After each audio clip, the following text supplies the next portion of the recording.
പാട്ടുകൾ അറിയാത്ത, ഒന്നും മൂളി നോക്കാത്ത മലയാളികൾ ഉണ്ടാകില്ല. നല്ല പാട്ടുകൾ കേൾക്കാനും പാടാനും എല്ലാവർക്കും ഇഷ്ടമാണ്. ആ പാട്ടുകൾ പാടിയവരെയും നമ്മൾ ഓർത്തുവെക്കും.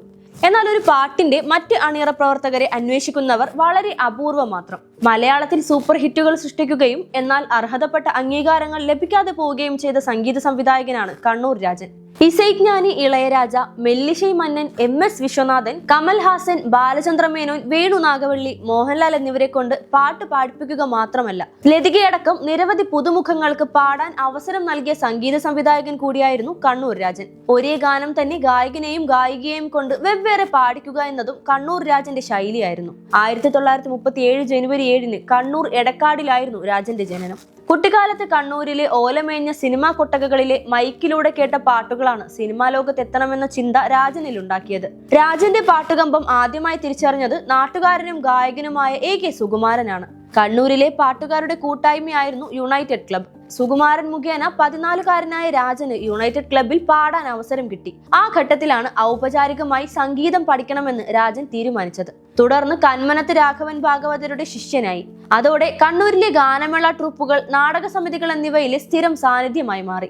എന്നാൽ സിനിമാ മോഹം കലശലായതോടെ നാട്ടിലെ കലാപ്രവർത്തനം അവസാനിപ്പിച്ച് രാജൻ കോടമ്പാക്കത്തേക്ക് പോയി. നീണ്ട അലച്ചിലുകൾക്കൊടുവിൽ പൊൻവിളക്ക്, മധുവിധു എന്നീ ചിത്രങ്ങൾക്ക് സംഗീതം നൽകാൻ അവസരം തരപ്പെട്ടു. എന്നാൽ സിനിമകൾ റിലീസാകാഞ്ഞത് രാജനേറ്റ തിരിച്ചടിയായി. തുടർന്ന് കുറെ കാലം കൂടി അവസരം തേടി അലഞ്ഞെങ്കിലും നിരാശയായിരുന്നു ഫലം. അതോടെ രാജൻ കോടമ്പാക്കത്തോട് വിട പറഞ്ഞ് നാട്ടിൽ തിരിച്ചെത്തി വീണ്ടും നാടക ട്രൂപ്പുകളിൽ സജീവമായി. നാടകങ്ങളുമായി ഓടി നടന്ന രാജന് അപ്രതീക്ഷിതമായാണ് കോഴിക്കോട് ആകാശവാണിയിൽ നിന്നും പാടാൻ ക്ഷണം ലഭിച്ചത്. ആകാശവാണിയിൽ വെച്ച് സംഗീത സംവിധായകൻ K രാഘവനെ കണ്ടുമുട്ടി. ആ കൂടിക്കാഴ്ച രാജന്റെ സംഗീത ജീവിതത്തിലെ സുപ്രധാന വഴിത്തിരിവായി. 1974 അരവിന്ദൻ സംവിധാനം ചെയ്ത ഉത്തരായനം എന്ന സിനിമയുടെ സംഗീത സംവിധായകൻ K രാഘവനായിരുന്നു. രാജന്റെ പ്രതിഭ തിരിച്ചറിഞ്ഞ K രാഘവൻ സഹായിയായി ഒപ്പം കൂട്ടി. ഒരിക്കൽ വിട പറഞ്ഞ കോടമ്പാക്കത്ത് അങ്ങനെ രാജൻ വീണ്ടും എത്തി. അരവിന്ദനാകട്ടെ ഉത്തരായനത്തിന്റെ ടൈറ്റിലിൽ K രാഘവനോടൊപ്പം രാജന്റെ പേരും നൽകി.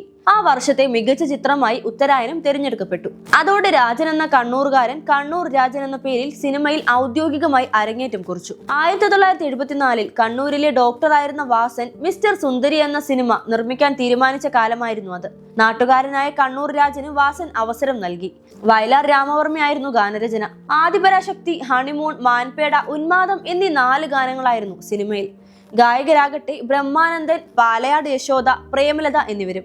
ഗാനങ്ങൾ ശ്രദ്ധിക്കപ്പെട്ടില്ലെങ്കിലും സ്വതന്ത്ര സംഗീത സംവിധായകൻ എന്ന നിലയിൽ കണ്ണൂർ രാജന് സിനിമയിൽ ചുവടുറപ്പിക്കാനായി. 2 വർഷം കഴിഞ്ഞ് IV ശശി സംവിധാനം ചെയ്ത അഭിനന്ദനം എന്ന സിനിമയിൽ കണ്ണൂർ രാജന് അവസരം ലഭിച്ചു. ശ്രീകുമാരൻ തമ്പിയായിരുന്നു ഗാനരചന. ചിത്രത്തിൽ യേശുദാസ്, ജാനകി, ലതിക എന്നിവരായിരുന്നു ഗായകർ. യേശുദാസ് പാടിയ എന്തിനെന്നെ വിളിച്ചു നീ വീണ്ടും എന്ന ഗാനം ഹിറ്റായതോടെ കണ്ണൂർ രാജന് അവസരമേറി. ചിത്രത്തിലെ പുഷ്പതലത്തിൽ എന്നാരംഭിക്കുന്ന പാട്ട് യേശുദാസിനൊപ്പം പാടിയത് ലതികയാണ്. ലതികയുടെ ആദ്യ ഗാനമായിരുന്നു അത്. തൊട്ടടുത്ത വർഷം BK പൊറ്റക്കാട് സംവിധാനം ചെയ്ത പല്ലവി എന്ന ചിത്രത്തിൽ കണ്ണൂർ രാജൻ ഈണം നൽകിയ ഗാനങ്ങൾ ഹിറ്റായി. യേശുദാസ് പാടിയ കിനാവിന്റെ കടവിൽ, മാധുരിയും സംഘവും പാടിയ കിളിക്കൊത്ത കരളുള്ള എന്നിവയായിരുന്നു ചിത്രത്തിലെ പരത്തുള്ളി രവീന്ദ്രന്റെ ഇതര ഗാനങ്ങൾ.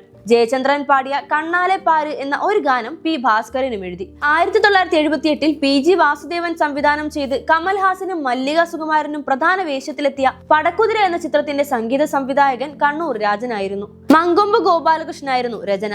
4 പാട്ടുകളായിരുന്നു സിനിമയിൽ ഉണ്ടായിരുന്നത്. ഇതിൽ രാഗലോലയായി, കാമലോലയായി എന്ന ഗാനം കണ്ണൂർ രാജൻ കമൽഹാസനെ കൊണ്ട് പാടിച്ചു. മാത്രമല്ല ആ ചിത്രത്തിലെ തന്നെ പാപം നിഴൽ പോലെ എന്ന ഗാനം അക്കാലത്ത് തമിഴകത്ത് ഇളയരാജയ്ക്കൊപ്പം കത്തി നിന്ന സംഗീത സംവിധായകൻ MS വിശ്വനാഥനെ കൊണ്ടാണ് കണ്ണൂർ രാജൻ പാടിച്ചത്. 1985 ആലപ്പി അഷ്റഫ് സംവിധാനം ചെയ്ത പാറ എന്ന ചിത്രത്തിൽ ഇലന്തൂർ വിജയകുമാർ രചിച്ച ഓളം തുള്ളും താഴ്വരയിൽ എന്ന ഗാനം ഇളയരാജയെ കൊണ്ട് കണ്ണൂർ രാജൻ പാടിച്ചു. അവിടം കൊണ്ടും നിന്നില്ല കണ്ണൂർ രാജന്റെ പരീക്ഷണങ്ങൾ.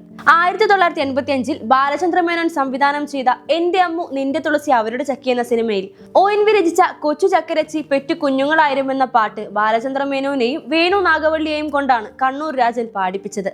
ആ ചിത്രത്തിലെ ചിത്ര പാടിയ നിമിഷം സുവർണ നിമിഷം എന്ന ഗാനവും ഹിറ്റ്.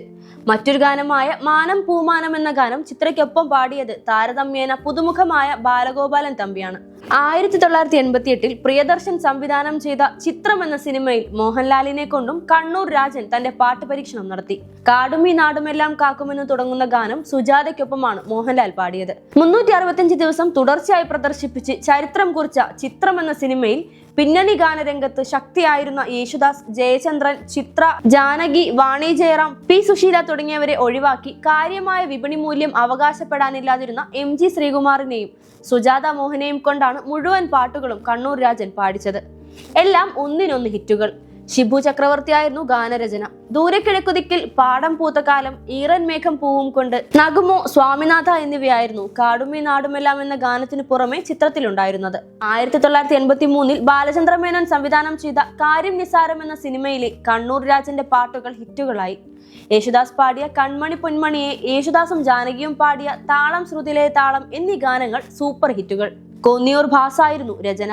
1984 വേണു നാഗവള്ളി സംവിധാനം ചെയ്ത അപ്പുണ്ണി എന്ന ചിത്രത്തിലെ യേശുദാസ് പാടിയ തൂമഞ്ഞിൻ തുള്ളി തൂവൽ തേടും മിന്നാമിന്നി എന്ന ഗാനവും സൂപ്പർ ഹിറ്റ്.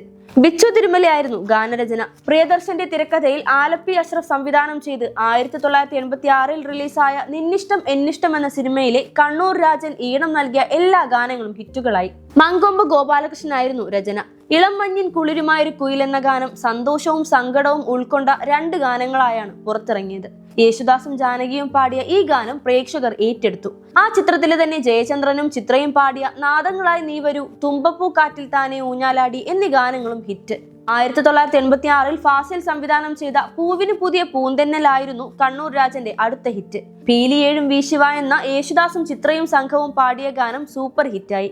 ഒരേ ഗാനങ്ങളുടെ തന്നെ മെയിൽ ഫീമെയിൽ വേർഷനുകൾ വ്യത്യസ്ത ഭാവങ്ങളിൽ അവതരിപ്പിക്കുന്ന കണ്ണൂർ രാജൻ ശൈലി ഈ സിനിമയിലും കാണാം. 1985 യേശുദാസ് ഹൃദയാഞ്ജലി എന്ന സംഗീത ആൽബത്തിന് ഈണം നൽകാൻ കണ്ണൂർ രാജനെ ക്ഷണിച്ചു. ബിച്ചു തിരുമലയായിരുന്നു ഗാനരചന. ആകെയുള്ള 10 പാട്ടുകളും ഹിറ്റുകൾ. യേശുദാസും സുജാതയുമായിരുന്നു ഗായകർ. ശങ്കര ധ്യാന പ്രകാരം ജപിച്ചു ഞാൻ, അധരം മധുരം, ചിറകുള്ള ചിരി, ക്ഷേത്രത്തിലേക്കോ, മലരിന്റെ ചാരുതയും, നീലാംബരപ്പൂക്കൾ, ഒതുക്കുകല്ലിനരികിൽ, ശരത് പൂർണിമ, സ്വയംപ്രഭി, തങ്കശ്ശേരി വിളക്കുമാടം എന്നീ ഗാനങ്ങൾ സിനിമ പാട്ടുകൾ പോലെ തന്നെ ആസ്വാദകർ ഏറ്റെടുത്തു. ഇളയരാജയെ കൊണ്ടുപോലും പാട്ട് പാടിച്ച കണ്ണൂർ രാജന്റെ ജീവിതത്തിൽ നിർഭാഗ്യങ്ങളുടെ നിര തന്നെ കാണാം. അവസരം ചോദിക്കാനുള്ള വിമുഖത, പാട്ടുകൾ ഹിറ്റായ സിനിമകളിൽ പലതും സാമ്പത്തിക വിജയം നേടാനാകാതെ പോയത്, മികച്ച ഗാനങ്ങൾ ഒരുക്കിയിട്ടും കാര്യമായ പുരസ്കാരങ്ങളൊന്നും തേടി വരാഞ്ഞത് തുടങ്ങി ഭാഗ്യകേടുകളുടെ തുടർച്ച തന്നെയാണ് കണ്ണൂർ രാജന്റെ ജീവിതത്തിലുടനീളം കാണാനാവുക. അതിൽ ഏറ്റവും വലിയ നിർഭാഗ്യം കൊച്ചി സംഘമിത്രയുടെ നാടകമായ ദണ്ഡകാരണ്യത്തിലെ ബിച്ചു തിരുമല എഴുതി കണ്ണൂർ രാജൻ ഈണമിട്ട തുഷാര ബിന്ദുക്കളെ എന്ന ഗാനം A.T. ഉമ്മറിന്റെ പേരിലാണ് പുറത്തിറങ്ങിയതെന്നതായിരുന്നു. 1976 പുറത്തിറങ്ങിയ ആലിംഗനത്തിലെ ഈ ഗാനത്തിന് ജാനകിക്കും A.T. ഉമ്മറിനും സംസ്ഥാന പുരസ്കാരം ലഭിച്ചു. നാടകത്തിൽ തുഷാര ബിന്ദുക്കളെ പാടിയത് ലതികയായിരുന്നു. തന്റെ ഗാനത്തിന് മറ്റൊരാൾക്ക് പുരസ്കാരം ലഭിച്ചതറിഞ്ഞ് കണ്ണൂർ രാജൻ പൊട്ടിക്കരഞ്ഞതായി ലതികയുടെ സഹോദരനും മാധ്യമപ്രവർത്തകനുമായ S. രാജേന്ദ്ര ബാബു എഴുതിയിട്ടുണ്ട്. 1984 കണ്ണൂർ രാജൻ ഈണം നൽകിയ സ്വന്തം ശാരിക എന്ന ചിത്രത്തിലെ ഈ മരുഭൂമിയിൽ എന്ന ഗാനം യേശുദാസിന് മികച്ച ഗായകനുള്ള സംസ്ഥാന പുരസ്കാരം നേടിക്കൊടുത്തു. P. ഭാസ്കരനായിരുന്നു ഗാനരചന. ചിത്രത്തിന്റെ സംവിധായകൻ അമ്പിളി. 1995 ഏപ്രിൽ 27 കണ്ണൂർ രാജന്റെ മരണം.